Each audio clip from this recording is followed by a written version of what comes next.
Good evening from Zlatne Uste Festival. It's the 35th. How many years have you been coming to this festival, Corina? Probably about 10, 12 years. But last summer you went somewhere else. Yeah, so this festival is run by a band called Zlatne Uste, who's also a huge part of two music and dance, Balkan music and dance workshops that happen in the U.S. on the East and West Coast, organized by the East European Folklife Center. And so out of that week, out of the year that people come together to learn and enjoy Balkan music and dance, there have been, I guess that camp's been around for over 30 years.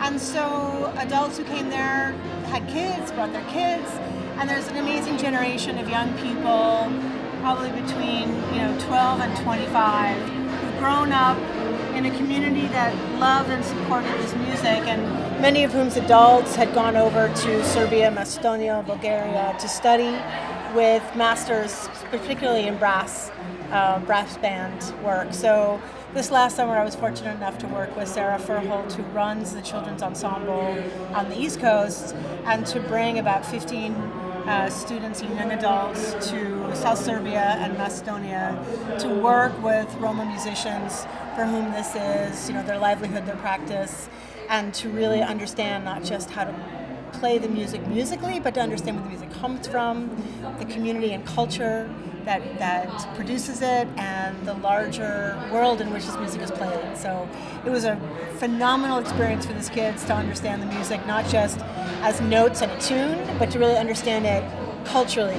So I was honored to be part of that process. So the Bosnian television program mostly is for people who are from Bosnia and Herzegovina or from some parts of Sandjak, and they sing and of course dance, and there are a couple of dance groups. And they play Sevdak as well, right? And I have heard you sing Sevdak song. Can you do something for us? No, I won't, because I honestly, I speak very rudimentary Macedonian and Bulgarian. I feel like Sevda is a tradition that is storytelling at its most intense. And my Bosnian is terrible, and I don't feel like I can do justice to the music unless I really speak Bosnian, because it's the culture of Bosnia. I mean, I know and I see when people sing and sing together that it's one of the most moving moments of anyone's life is to sing that music together. So I'm honored to watch it, I'm honored to learn it, but I would never present myself as a performer. One is this love for the music, love for the region, for the food, and everything that goes with that. And then you go and travel and visit, and also you wanted your children. So how is this with kids? How does that work out? So, I really didn't force my kids to be a part of it. I have a daughter and a son, and my son was like, yeah, it's nice, but not my thing. And my daughter picked up on it, and I was very happy for that, but my background, I'm a Lithuanian American. My background is Lithuania, so this isn't part of my heritage in a genealogical sense. But I have to say, I heard traditional Balkan music when I was about 12, vocal music, and I was like, this is what I was meant to do. It really spoke to me, very physically it spoke to me.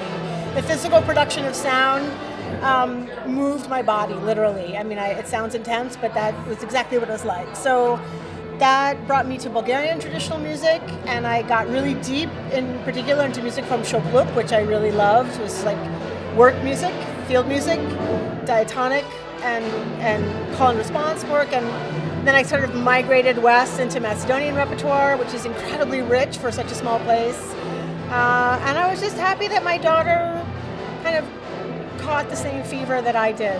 So, for someone who is from the region, it's extremely gratifying to see you play and perform and follow you. So I'm sure that we will listen to you tomorrow. At what time? I'm playing with my band Niva at midnight, which is an all-women Macedonian Izvorno ensemble. So we do a lot of dance music with song, because we all like to sing a lot. So, I have to say it's really It's very moving for me to be able to sing for a Macedonian and Bulgarian audience and to acknowledge to them how powerful their music is. These are small and marginal places that have unbelievable musical artistry, and I'm again honored to be able to sing it and to present it to other people and let them recognize how beautiful it is. Please do it more. Thank you. Thank you. Dobro večer, poštovani gledalci, ovo je Jerry Kislinger, on je osnivač grupe Zlatne Uste. Good evening. Hello. Jerry, so Dobro how did you večer. come to this musica? Oh, this music? Yes. I've been playing this music since I was a young teenager.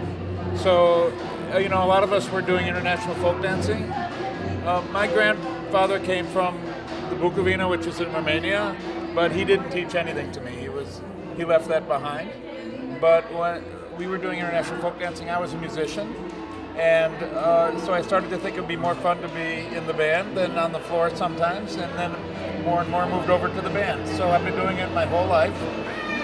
In high school, I would go and play for the church or a wedding or folk dancers or whatever, and I've then had the opportunity to travel to the Balkans and try to learn some of the dance traditions. So I'm a drummer, as well as I play some other instruments, but for drumming, it's all about what the feet need.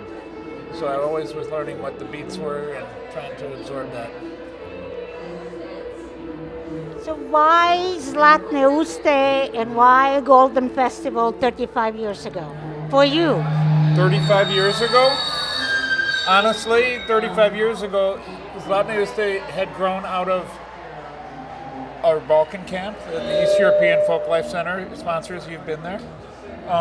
And we wanted people to come and hear our music and dance to us, and we didn't have a lot of venues.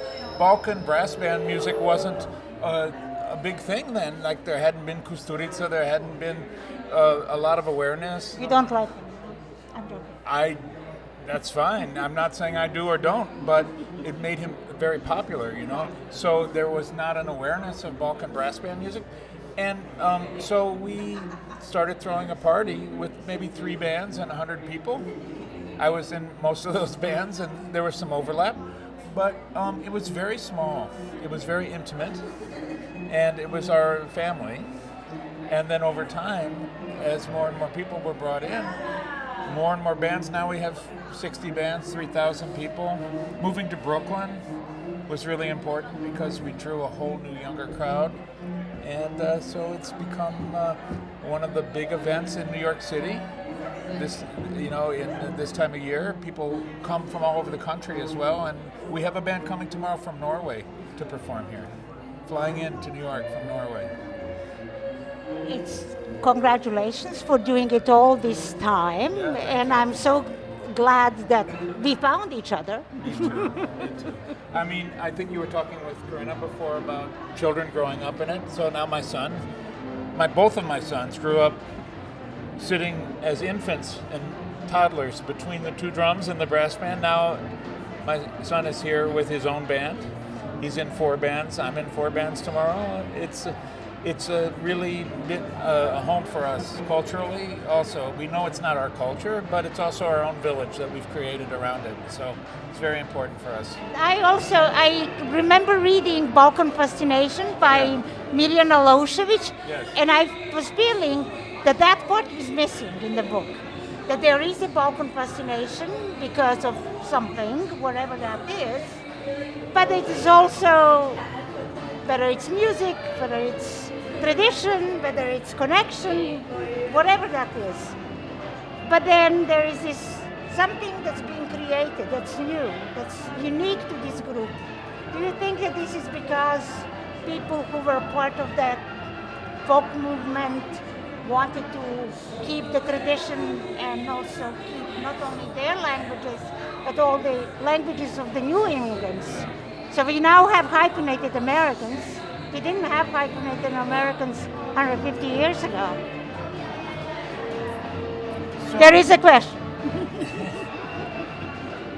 I can only speak from my own experience, okay?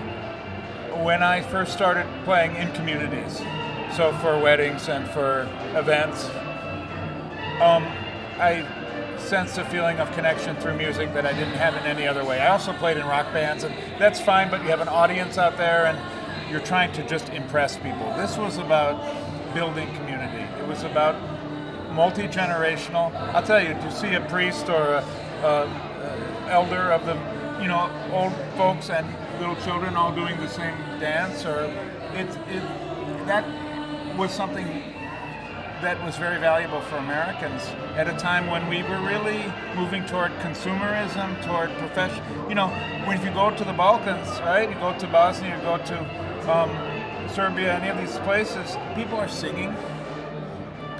Everybody's singing. Americans often don't sing "Happy Birthday" without it being a joke because they're afraid to not sing well. It was a musical connection, a sense of connective tissue. So I think for many of us, we were missing something. We lived in suburbs, we didn't have roots, and I had sort of felt an attraction to the power of the circle, the dance circle, to be able to connect, honestly. Over time, that has come to create our own international village here, right? And so it's very important for us. And then with innovation, it's like, I actually feel very deeply that there are aspects of the musical traditions that are being lost everywhere, including in Europe, that I hear and I value. It's almost like seed savers, these people who save the seeds for biodiversity. There's musical diversity, right? So I'm a rhythm guy, right? So there's rhythmic nuance in the way, if you don't play the beat until the dancer steps, if there's a phrase, there's space that is disappearing as things get faster and more regular and more metrical, as things get less local. But I appreciate that, and I do try to pass that on to my students when I teach at the camp, when I play, to give that sense of open space. And so I borrow that, but I try to keep it, even as people innovate.